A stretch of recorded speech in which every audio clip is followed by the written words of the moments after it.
Welcome back. ये Tommy की Urdu Hindi explanation का 9th पार्ट है। ये इन सभी को अपने कोंडो पर या फिर कहीं और जाकर गर्ल्स के साथ नाइट बिताने के लिए इंसिस्ट कर रहा था। लोला मार्च वहाँ आते ही इसकी सभी बातें सुन चुकी थी। इससे पूछती है, तुम तो बिल्ली की कजन को डेट कर रहे हो ना, तो फिर इसे तुम्हारे इन करतूतों का मालूम है क्या? तो बोलता है, दादी सब पता है उसे, पर वैसे भी हम ये सब कुछ एक्सप्लोर करने के लिए कर रहे हैं। दादी उसे डांटती है। एक्सप्लोर करने और दूसरों के फीलिंग्स के साथ खिलवाड़ करना, उनको हर्ट करना दो अलग अलग चीजें हैं, पर तुम्हारे लिए बेटर होगा कभी किसी से उसकी फीलिंग्स के साथ खिलवाड़ न करना। ईथन इन सबको बेइज्जती प्रोग्राम के बीच में छोड़ के बाहर चला जाता है कि उसे कुछ बाहर जाकर चीजों को देखना है। बाहर पर जाने से पहले बिली फूड ट्रिप पर जाकर ईथन को देखने जाती है, मगर वो वहाँ पर नहीं था। वापस जाते हुए उससे एक बैगर दिखता है जिससे वो पहले भी टकरा चुकी थी। आज भी उसे फ्राइज और कोल्ड ड्रिंक ऑफर करती है, मगर वो पहले की तरह अब भी लेने से इनकार कर देता है कि ये अनहेल्दी फूड है और वो नहीं खाता है। उससे बताता है ऐसी फास्ट फूड्स की वजह से उसकी मुंह आज हॉस्पिटल में डायबिटीज, जिगर और पता नहीं 2-3 और किस्म की बीमारियों की वजह से एडमिट है। उनको भी ऐसे ही फास्ट फूड खाना बहुत पसंद था, मगर अब वो चाहकर भी अपनी मुंह की हेल्प नहीं कर सकता है, उसके पास पैसे ही नहीं है। बिल्ली को रिंग याद आने पर निकालती है तो नीचे गिर गई थी। नीचे बैठे हुए उस दादर को वो रिंग देने लगती है, जिसे देखकर तो उस बेचारे को गलतफहमी होती है और उससे बोलता है, मैं अभी अभी तुमसे मिला और तुम मुझे प्रपोज भी कर रही हो। वो जल्दी से बोलती है, अबे अंकल पागल हुई हो क्या? मैं तो अच्छे से आपका नाम भी नहीं जानती हूँ। फिर इसको रिंग देके बताती है, इससे सेल करके तो हॉस्पिटल के बिल्स चुका देना। वो पहले से ठोक बुझाकर चेक करता है कि रियल भी है या नहीं, फिर इसको थैंक्स बोल के तो उसे एक्सेप्ट करता है कि इससे इसकी बहुत ज्यादा नीड है। फिर उसको जाते हुए इस तरह की अनहेल्दी फूड्स खाने से मना करता है कि वरना ज्यादा फैटी हो जाओगी तो फिर कोई लड़का पसंद नहीं करेगा। उसे इसकी बात सुनकर हंसी आ जाती है, पर इसको दूर जाते देखकर तो अपनी आइस दिखाती है कि मेरी नजर अब तुम पर रहेंगी। योनी अपने डैड से बातें कर रहा था, पास से गुजरती बिल्ली को रोकता है। उसे लगता है कि वो उसकी बातें सुन रही थी, मगर बोलती है, सर मैं तो वैसे ही बस इधर से गुजर रही थी। फिर बिल्ली के हाथ में पकड़े फ्राइज और सब्जी देखकर पूछता है, क्या है? तो बताती है कि वो जब भी बुरे मूड में हो इसे खाती है, ये उसकी मोस्ट फेवरेट फूड है। इसे बोलती है, सर अगर आपको भी कभी बुरा फील करो तो इसे ट्राई करना, मगर वो इसे ज्यादा बोलने पर डांट कर वहाँ से चले जाने का बोलता है। तभी आगे से बिल्ली को अभी फूड ट्रिप पर जाता ईथन मिलता है। वो इससे भी अपने साथ चलने की ऑफर करता है, मगर बताती है कि वो तो वहीं से आ रही थी और वो वहाँ पर नहीं था, तो अब इसे यहाँ पर काम है। तभी ईथन को मिया की कॉल आ रही थी, उसे दिखाकर पिक कर लेता है। वो अपने मूड को ठीक करने के लिए दोबारा से फ्राइज खाने लगती है। बिल्ली के बार में क्लीनिंग करते हुए फिर से योनी सामने बैठा अपनी मुंह से बातें कर रहा था। वो इसे देख रही थी। एंडोय आकर पूछता है कि वो क्या देखे जा रही है। पहले तो नहीं बताती है कि जाने दो, मगर एंडोय के इशारे करने पर बता देती है। वो योनी के बारे में ये सोच रही थी, क्या और क्यों ये उसे भी पता नहीं है, मगर उसने उसके मुंह से उसके डैड को लेकर बातें करते सुना है और उसे अच्छा नहीं लग रहा है। फिर उससे पूछती है, तो क्या उसके डैड और योनी के बीच में बहुत लंबे अरसे से लड़ाई है? एंडोय बोलता है, कुछ ऐसा ही है। बिल्ली फिर पूछती है, इसलिए कि योनी इनका इलीगल सन है। वो इसके पीछे का सब सुन रहा था। उससे से पूछता है, तुम्हें ये सब किसने बताया? तो बोलती है कि लोला माई ने, मगर योनी इससे पहले कि इस पर गुस्सा करता, जे इन सब को किसी पार्टी के लिए बुलाने आ गया था। बिल्ली योनी के पीछे भागती हुई उसे सॉरी करती है कि मेरा वो मतलब नहीं था। वो सर के इशारे से ठीक है बोलता है, जिसे देखकर तो बिल्ली इसको एडवाइस करने लगती है, सर आप गिव अप मत करना, लगे रहो, देखो मेरे डैड भी तो हमें 8 ईयर के बाद मिले हैं ना। जिसे देखकर योनी फिर से चुप करवाता है कि बेटर होगा अगर तुम मेरे पर्सनल लाइफ में इंटरफेयर मत करो। उनके चले जाने के बाद एंडोय बिल्ली के पास जाकर उससे योनी के बिहेवियर पे अपोलोजाइज करता है। उसे फिर योनी की फुल स्टोरी बताता है कि अपने मोम डैड की शादी से पहले ही तशरीफ लाया था इस दुनिया में, जिसकी मोम ने इसके डैड से शादी नहीं की और योनी को खूब निगलेक्ट करती रही। योनी के डैड ने अपने पैसों की फुल सपोर्ट ऐसे दी, मगर इनकी फैमिली की तरफ से योनी को कभी एक्सेप्ट ही नहीं किया गया। उसे बताता है, जब योनी फर्स्ट समय इसकी मोम से मिला उनको तो लगा था कि वो ऑर्फन है, तो उन्होंने इससे अपना बेटा बना लिया था। बोलता है, मेरी मोम बिल्कुल तुम्हारी तरह है। वो जल्दी से पूछती है, मेरी तरह? तो जल्दी से बोलता है, मतलब काइंड और हार्ड वर्किंग। फिर बिल्ली को डरते डरते पूछता है, अगर इसकी मोम और सिबलिंग्स इससे मिलने कभी यहाँ आए तो क्या वो इसे इनसे मिलवा सकता है? वो पूछती है, मगर क्यों? तो बोलता है, वो मेरे फ्रेंड से मिलना चाहते हैं। तो बोलती है, ठीक है, आप भी तो मेरे पेरेंट्स से मिले हो ना। अच्छा है, अगर आपने कुछ गलत किया तो फिर मैं आपकी मोम को शिकायत कर सकती हूँ। जिसे सुनकर तो हैप्पी हो जाता है, दूर खड़े खड़े होकर उसे देखने लगता है। बिली को उसकी हरकतें कुछ खिसकी हुई तो लग रही थी, मगर उसके मन की चोट तक अभी तक पहुंची नहीं थी। मिस्टर विल्टन अपने बेटे तोती को मिलने जाता है। वहाँ इनको पता चलता है और मिस सूसी भी वहाँ गई थी और इनको पता चल चुका है कि तोती मिस्टर विल्टन का बेटा है। मिस्टर विल्टन फिर बेटा से नाराज होकर वहाँ से चले जाते हैं। घर जाकर रोते हुए मिस एमिलिया को सारा सच बता देते हैं कि तोती नाम का इनका एक बेटा है। इनसे सेपरेशन करने के बाद इनसे एक पाप हुआ था और उसी का आज फल खिल चुका है। और मिस एमिलिया से माफी मांग रहे थे कि मुझे इसके बारे में पहले मालूम नहीं था। मिस एमिलिया और वो दोनों ही मिलकर रोए जा रहे थे। तभी बादशाह आता है, इनको रोते देखकर पूछता है, वो अभी मैंने आपको बैड न्यूज सुनाई नहीं और आप लोग ऑलरेडी रो रहे हो। फिर इनको बताता है इसका इंटरव्यू पास नहीं हुआ और जॉब नहीं मिल सकी है। मिस एमिलिया से ट्राई करते रहने का बोलती है। इनको सुनकर बुरा नहीं लगा है कि उसे जॉब नहीं मिली। वो फिर अपने मॉम डैड को रोते देखकर उसे कुछ समझ तो नहीं आ रही थी, चुपके से अपने रूम में चला जाता है। उसके बाद मिस एमिलिया मिस्टर विल्टन को बोलती है वो ये बात अपने बच्चों को खुद बताएंगे, वो चुप रहेगी।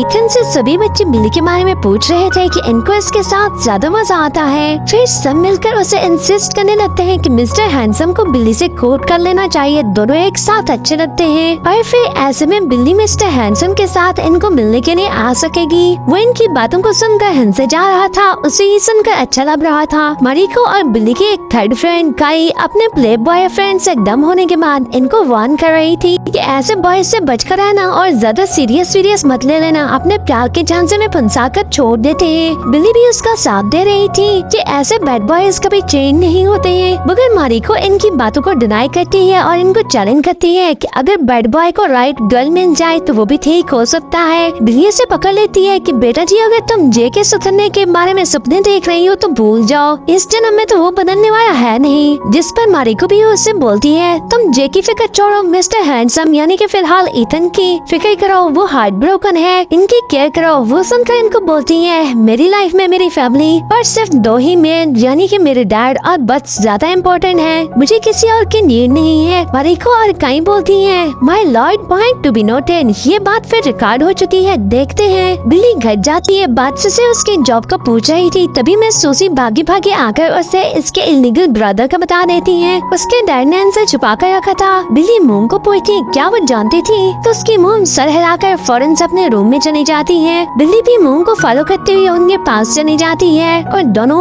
मिलकर रोती रहती हैं। इधर नीचे मिस्टर विल्टन बात को बताते हैं उन्होंने इसकी मोम से सेपरेशन के बाद सिर्फ एक बार मिस मीटा के साथ समय बिताया था और ये कोई 8 ईयर पहले की बात है। इन्हें तो खुद भी मालूम नहीं था, इन्हें अभी मालूम पड़ा है। बिली अपने डैड के पास आते इनसे बहुत ज्यादा नाराज थी। मिस्टर विल्टन को बोलती है उसने इन पर बहुत ज्यादा ट्रस्ट किया, इन्हें विश्वास था कि वह ऐसा कोई काम नहीं करेंगे। उसने इन पर ट्रस्ट करके अपनी मोम को इनके लिए कितना ज्यादा बनाया था, मगर इसकी सारी मेहनत पर उन्होंने पानी फेर दिया, जरा भी इसकी बातों को वैल्यू नहीं दी। क्या वो उससे लव नहीं करते हैं? वो इनसे बहुत ज्यादा नाराज थी कि इनसे बात भी नहीं करेगी। फिर मॉर्निंग में ब्रेकफास्ट के टेबल पर सबके मुंह सूजे हुए थे, सब स्टैचू बने बैठे थे। एक बादशाह था जो कि बहुत ज्यादा ट्राई करता है कि कोई तो एक बाइट खाने के लिए ले, मगर उल्टा इस बेचारे को ही डांट पड़ जाती है। मिस्टर विल्टन ना तो इनको छोड़ना चाहते थे और न ही तोती को। उन्हें लगता था कि इस सब में उसका कोई दोष नहीं है, किसी के पास उसका कोई सोल्यूशन नहीं था। बिली की मोम चुप करके रूम में चली गई थी, जिसके बाद बिली भी अपनी मोम को फॉलो करते हुए उनके पीछे जाती है। डैड से तो वो बात नहीं कर रही थी, अपनी मोम के पास जाकर उनसे पूछती है कि क्या वो डैड को जाने देंगे। वैसे इनका जो भी डिसीजन होगा इस बार बिली अपनी मोम का साथ देगी। इसकी मोम बोलती है वो जो भी बेटर समझेंगी वो वही करेंगी, मगर अभी फिलहाल बिली को अपने काम पर जाना चाहिए। बस अपने मोम डैड के बीच की प्रॉब्लम्स की वजह से अपने काम को नहीं छोड़ना चाहिए। वैसे बिली ने पहले ही ईथन को टेक्स्ट कर दिया था कि वो आज लेट आएगी। वो सब लोग वरीड थे कि फर्स्ट टाइम है बिली ने काम से लेट आने की बात की है। बाहर पे बैठे हुए एंड्रॉय का सारा ध्यान डोर पर लगा हुआ था, बिली का वेट कर रहा था। योनली इसकी सारी हरकतें नोट कर रहा था। फिर बिली वहाँ आ जाती है, वो बिल्कुल भी एनर्जेटिक नहीं थी। आई उतरे हुए फेस के साथ इन सभी को बारी बारी ग्रीटिंग करके चेंज करने के लिए चली जाती है। किचन में ईथन और एंड्रॉय उसे कंटिन्यूअसली तके जा रहे थे, वो अपने काम में बिजी थी। इधर एक और शेफ आ गई तो ईथन को चिढ़ाता है कि सर आपने जो फूड कुक की है उसकी स्मेल बहुत अच्छी आ रही है। वो समझ चुका था कि ईथन की दाल में कुछ काला तो जरूर है, तो वो उसे चिढ़ा रहा था। और बाकी सभी लोग भी ईथन और एंड्रॉय की हरकतें बहुत अच्छे से देखकर इनको तंग कर रहे थे, मगर इन दोनों को फर्क ही नहीं पड़ रहा था, फिर भी इसे अलग अलग दूरे जा रहे थे। फिर ईथन अपने हाथ कट जाने का ड्रामा करता है। बिली ख्यालों से निकलकर भागी भागी भागी उसकी हेल्प के लिए आती है, मगर और से देखने पर पता चलता है ईथन ने उसके फेस पर स्माइल लाने के लिए बहाना किया है। तो उल्टा उसे गुस्सा कहती है कि सर नेक्स्ट टाइम ऐसा कुछ भी मत कीजिएगा, और फिर से काम पर लग जाती है। ईथन को लगा था उसने अच्छे के लिए किया है, मगर उल्टा बिल्ली नाराज हो गई थी,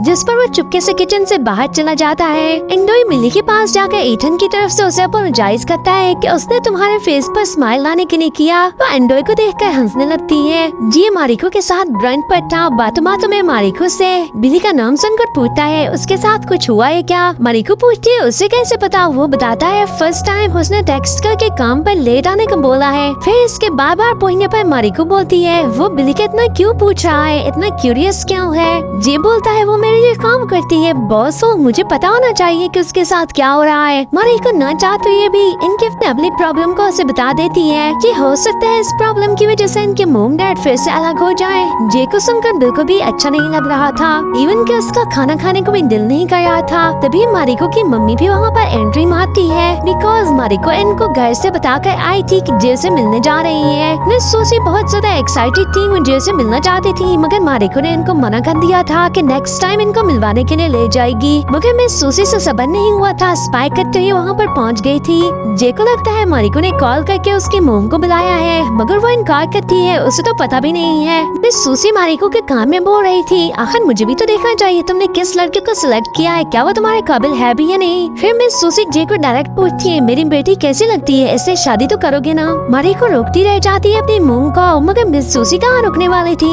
जे को उसके पेरेंट्स के कांटेक्ट नंबर देने को बोलती है कि मैं उनसे बात करूंगी। मारिको के तो मुंह पे 12 बजे हुए थे, मिस सूसी रुक ही नहीं रही थी। जे मारिको को बोलता है उसने सबके लिए इससे मिलने के लिए यहाँ पर बुलाया नहीं था, ये तो आउट ऑफ सिलेबस पेपर हो गया, और दुम दबा कर वहाँ से भाग जाता है। मिस सूसी मारिको को बोलती है तुम्हें इस जैसे यूजलेस बॉय पर समय वेस्ट करने की नीड नहीं है, वो सिर्फ खेलने और यूज करने आता है। मगर मारिको को फिक्र लगी हुई थी कि जे उससे नाराज होगा। मिस सूसी घर जाकर मारिको को बोलती है तुम्हें जे से कहीं ज्यादा अच्छे बॉयज मिलेंगे, तुम उस पर अपना समय वेस्ट मत करो। मगर मारिको फिलहाल अपनी मोम से नाराज थी, सो अपने रूम में चली जाती है। योनी का छोटा भाई जोशुआ बाय पे आता है, बिली इनको वेलकम करती है बिकॉज उसे पता नहीं था। वो और उसके फ्रेंड उसे 3 बेर लाने को बोलते हैं। जोशुआ यहाँ योनी से मैस क्रिएट करने के लिए आया था बिकॉज वो योनी को हेट करता था, पर अपने फ्रेंड्स को दिखाने लाया था कि योनी को कैसे अपने जूते की नोक पर रखता है। एंडोई जोशुआ को देखकर वर्कर को योनी को बाहर बुलाने के लिए भेजता है। वो एंडोई से पूछ रहा था उसका भाई कहाँ है। योनी उसके पीछे खड़ा था।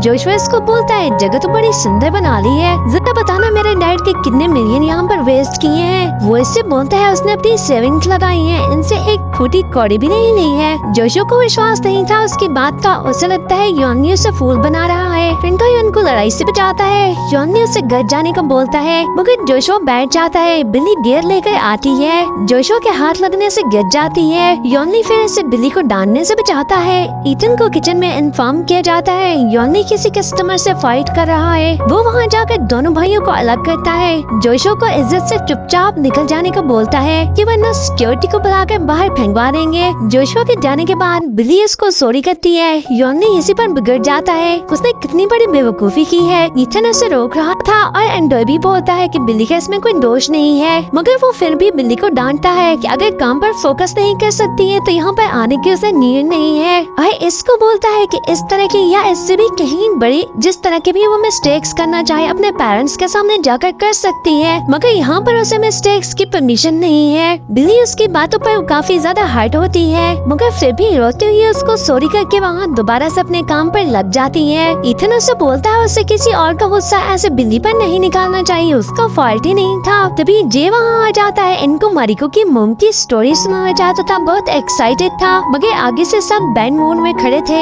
सब फिर चुपके से जाकर बिल्ली को रोते हुए काम करते हुए देखने लगते हैं। जेन को बताता है उससे मारिको से पता चला है जिसके डैड का इलीगल सन डिस्कवर हुआ है, इनके मोम डैड अलग होने वाली पोजीशन पर खड़े हैं, तो इसी वजह से बिल्ली आज बहुत ज्यादा परेशान है। एंडोई योनी को बोलता है तुम्हें बिल्ली को डांटना नहीं चाहिए था, वो डिफिकल्ट सिचुएशन में है। तो वो एडमिट करता है कि उसने रॉन्ग किया है, मगर मुझे कौन सा मालूम था, अनजाने में किया है सब। फिर सब बोलते हैं इनको बिल्ली को चेयर करने के लिए कुछ करना चाहिए, उसके फेस पर स्माइल लानी चाहिए। जे को तो और पिटांग आइडियाज ही सूझ रहे थे। बिल्ली लीव करके घर जा रही थी, उसकी कोलीग उसे एक ऑर्डर आकर देती है। बिल्ली को मालूम नहीं था, उसने तो ऑर्डर नहीं करवाया है, मगर वो गर्ल इंसिस्ट कर रही थी कि उसके नाम का है, तो वो इसे ले लेती है। फिर वो देखती है कि इसमें उसकी फेवरेट फ्राइज और सुंडे थी। उसके पीछे खड़े योनी को याद आता है, उसने योनी को बताया था कि ये उसकी फेवरेट है, तो उसे दूर दूर खड़े खाते देखा था। वो भी खाकर थोड़ी रिलैक्स होती है और फिर घर चली जाती है। बिली को घर जाते हुए रास्ते पर अननोन नंबर से टेक्स्ट आना शुरू हो गए थे, जिसमें से लिखा मिलता है अगर वो किसी से बात करना चाहती है इस डिफिकल्ट सिचुएशन में तो उसे कर सकती है। मगर तभी घर के बाहर बट्स उसे मिल गया था, जो उसको वेट कर रहा था कि मॉम ने इनसे कोई बात करनी है। मिस्टर विल्टन को लगता है कि मिस एमिलिया इनको अब घर से निकाल देंगी और इनसे सेपरेशन मांगेगी, तो अपना बोये बिस्तर संभाल रहे थे। मगर वो इनके हाथ से इनके कपड़ों को लेकर इनको बोलती है इनको भी बच्चों के सामने इनसे बात करनी है। जब सब इकट्ठे हो जाते हैं तो इनको बताती हैं कि वो मिस्टर विल्टन को रुखसत नहीं कर रही हैं, मगर इससे ऑलरेडी चेंज हुई चीजें तो बदल नहीं सकती हैं। और मिस्टर विल्टन को क्लियर करती हैं कि इनको अपने बच्चों को थैंक्स करना चाहिए, जिनकी वजह से इनको बाहर नहीं पिंगवा रही हैं। वो बिली और बट्स को थैंक्स बोलते हैं, मगर बिली इनसे स्टिल नाराज थी और मोम के साथ थी। मिस्टर विल्टन फिर रात को अपना बिस्तर फ्रेश पर डालकर हाल में सो रहे थे। इन दोनों को डैड को ऐसे देखकर अच्छा तो नहीं लग रहा था, मगर अब इनकी अपनी हरकतें ही ऐसी थी कि हर बार प्रॉमिस करके तोड़ रहे थे, तो वो क्या कर सकते थे। फिर बिली इनसे पूछती है क्या तोती को इनके बारे में मालूम है और उसे इन दोनों ने कैसे बताया था। तो फिर से सारी कहानी दोहरा देते हैं और इनको बताते हैं कि वो बहुत ही अच्छा लड़का है, इनको जरूर पसंद आएगा। इधर तोती सचमुच में अपने बहन भाई से मिलने के लिए बहुत ही ज्यादा एक्साइटेड था। मिस बीटा फिर मॉर्निंग में इनके घर पे आती है कि इनको पता चल चुका है कि मिस्टर विल्टन ने अपनी फैमिली को ऑलरेडी सब कुछ बता दिया है। वो मिस एमिलिया को थैंक्स बोलती है कि उन्होंने तोती को एक्सेप्ट किया है। वो तो नहीं चाहती थी कि वो अपने डैड से मिले, मगर तोती की मेंटल कंडीशन की वजह से उन्हें ये सच बाहर लाना ही पड़ा। मिस एमिलिया को बताती है कि वो भी मॉम है, तो समझ सकती है इनकी कंडीशन को। मिस बीटा इनको बताती है वो इनकी फैमिली को तोड़ना नहीं चाहती है, फिर इनसे मिलकर वापस चली जाती है। ईथन बिली के लिए वरीड था। योनी के पूछने पर बताता है उसे बिली को देखकर अपने मॉम डैड की सेपरेशन याद आ गई है। योनी भी बोलता है उसके साथ भी सेम सिचुएशन है। ईथन बोलता है मगर जब हमारे साथ ये सब हुआ तो हम सब इकट्ठे थे, मगर बिली के साथ सिर्फ उसकी फैमिली है जो कि ऑलरेडी प्रॉब्लम में घिरी हुई है। योनी बोलता है क्यों, उसके कजन कोई फ्रेंड्स भी तो होंगे ना। ईथन बोलता है मैं भी बट श्योर नहीं हूँ। योनी पूछता है तुम इसके लिए इतने वरीड क्यों हो। वो बोलता है बिकॉज मैं इसके सिचुएशन को अंडरस्टैंड कर रहा हूँ। क्या तुम इसकी हालत को नहीं समझ रहे हो, तुम्हें इस पर रहम नहीं आता है, हर समय उसे डांटते रहते हो, गुस्सा करते रहते हो। वो तभी बिल्ली को अपने डांटने वाली बात याद करके बोलता है मुझे पता है वो इतनी स्ट्रॉन्ग है कि हैंडल कर सकती है, तो मुझे उसकी फिक्र नहीं है। तभी जेको बहुत ज्यादा मस्तियाँ सोच रही थी, इनके पास आता है, इनको बताता है उसका एक फ्रेंड है जिसका नाम राज है और वो इंडियन है, वो किसी पिनोई गर्लफ्रेंड की खोज में है, तो सोच रहा हूँ कि उसे बिल्ली से मिलवा दूँ। ईथन इसका सेल लेकर उसे डांटता है कि वो इसका सेल तोड़ देगा और इसको बोलता है तुम्हारी पॉकेट में गर्ल्स काफी नहीं थी जो बॉयज को भी रखना स्टार्ट कर दिया है, और इसको डांटता है कि हम चारों उसको तंग करने के लिए थोड़े हैं जो एक और मुसीबत भी उसके गले में डालना चाहते हो। जिस पर इनको सॉरी करते हुए तो चला जाता है कि शायद कुछ गलत कर दिया है। बिल्ली अपने मोम के साथ थी और चीजें डिस्कस कर रही थी। इसे फिर से अननोन नंबर से टेक्स्ट आ रहे थे। इसकी मोम पूछती है पर उसे तो खुद पता नहीं था, तो बोलती है कि मालूम नहीं। वैसे बिल्ली को लगता है कि कोई स्कैमर है और उसे कोई लोन मांगने वाला ये वाली समझ रही थी, तो उसे टेक्स्ट करती है कि अभी कोई बहन हो या फिर भाई हो जो भी हो, अगर तुम लोन के लिए मुझे टेक्स्ट कर रहे हो तो पहले ही बता दूं कि मेरे पास पैसे नहीं है, तो अपने किसी फ्रेंड या फिर रिलेटिव को इसके लिए ताड़ो। ये जाकर सबको बताता है उसके इंडियन फ्रेंड की शादी हो रही है, उस दिन से अपने साथ थे। वो इनसे पूछती है कि वो यहाँ पर क्या कर रहे हैं और खासकर जैसे कि उसने क्या पहन रखा है। उसे बताता है तुमने देखा नहीं इंडियन वेडिंग है। भाई उससे बोलता है कि तुम बाहर क्या कर रही हो, हमारे साथ चलो ना। उसे बताते हैं कि ऊपर लोला मार्च भी उनका वेट कर रही है। वो इन सबको आगे चलने का बोलकर बोलती है कि वो उनको फॉलो कर रही है। वो चले जाते हैं, वो अभी तक वहीं खड़ी थी। तभी एंड्रॉय देखकर उसे अपने साथ चलने का बोलता है, तो मुस्कुराकर उसके साथ जाने लगती है। पर फिर इसी के साथ 9th पार्ट का यहीं पे एंड होता है। अब आगे क्या होने वाला है हम 10th पार्ट में देखेंगे। तो लवली बडीज बहुत जल्द मिलते हैं 10th पार्ट के साथ। अगर आप लोगों को यहाँ तक की स्टोरी अच्छी लगी हो देन थम्स अप। इस स्टोरी के एंड तक बने रहने के लिए और मज़ीद ड्रामास की एक्सप्लेनेशन जानने के लिए मेरे चैनल को भी सब्सक्राइब कर देना। Thanks for watching.